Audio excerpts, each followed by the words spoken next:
अगर आपको सही में इंग्लिश बोलनी है ना तो गेट को अपना दोस्त बना लो, बहुत आसानी से इंग्लिश बोल पाओगे। You gotta reverse it. You gotta show him. It's getting dark. You are getting fat. Somebody get me a glass of water.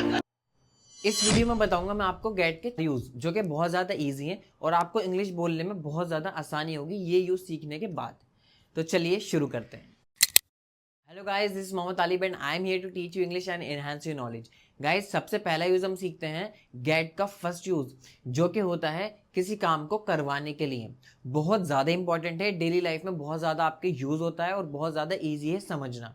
बस आपको थर्ड फॉर्म्स याद होनी चाहिए, उसके बाद ही आप ये सेंटेंस आसानी से बना सकते हो। ठीक है, सबसे पहला हम एग्जाम्पल लेते हैं गेट का। जैसे आपको कोई काम करवाना है, जैसे मैं अपने घर में पेंट करवा रहा हूँ, मैं फर्नीचर बनवा रहा हूँ, मैं उससे फ़ोन खरीदवा रहा हूँ।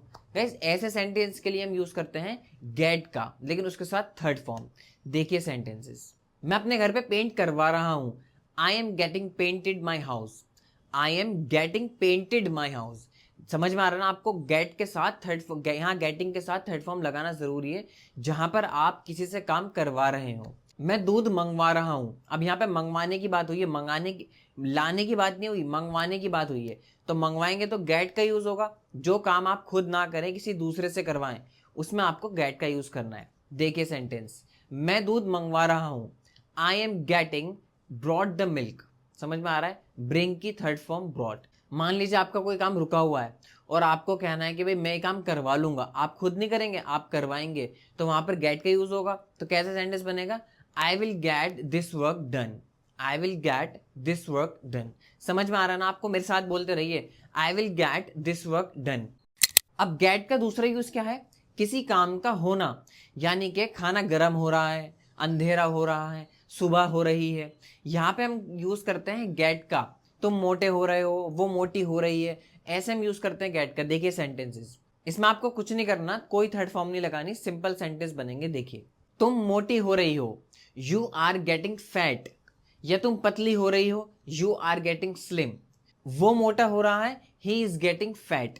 समझ में आ रहा है आपको? बहुत ज्यादा इजी यूज है। जैसे हम कहेंगे कि भाई अंधेरा हो रहा है, तो हम कहेंगे इट इज गेटिंग डार्क। यहाँ पे कोई सब्जेक्ट तो नहीं, इसलिए हम इट इज लगा रहे हैं।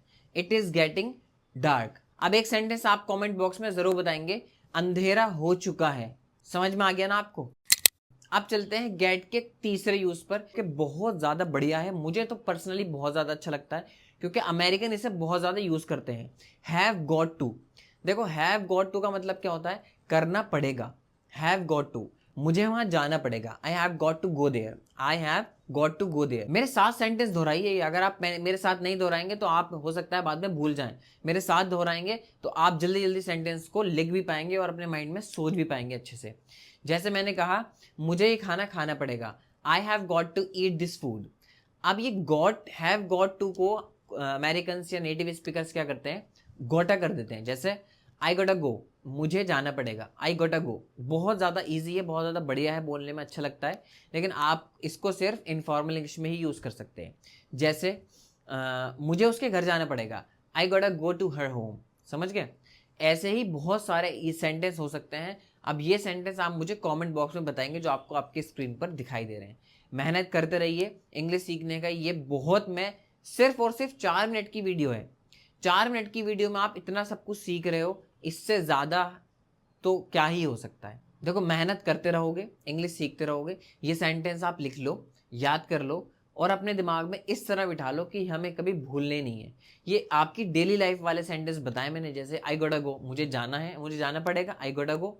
आई हैव गॉट टू गो भी आप बोल सकते हैं। आई गोटा गो ट्राई कीजिएगा, बहुत ज़्यादा इंटरेस्टिंग है। अब जो मैंने आपको सेंटेंस दिए हैं बनाने के लिए, वो सेंटेंस बनाइए। अगर आप चैनल पे नए हैं तो चैनल को सब्सक्राइब जरूर कर लें और वीडियो को लाइक और शेयर जरूर कर दें। आप मेरे साथ बने रहिए, मैं आपको इंग्लिश सिखा कर ही रहूँगा। Thanks for watching.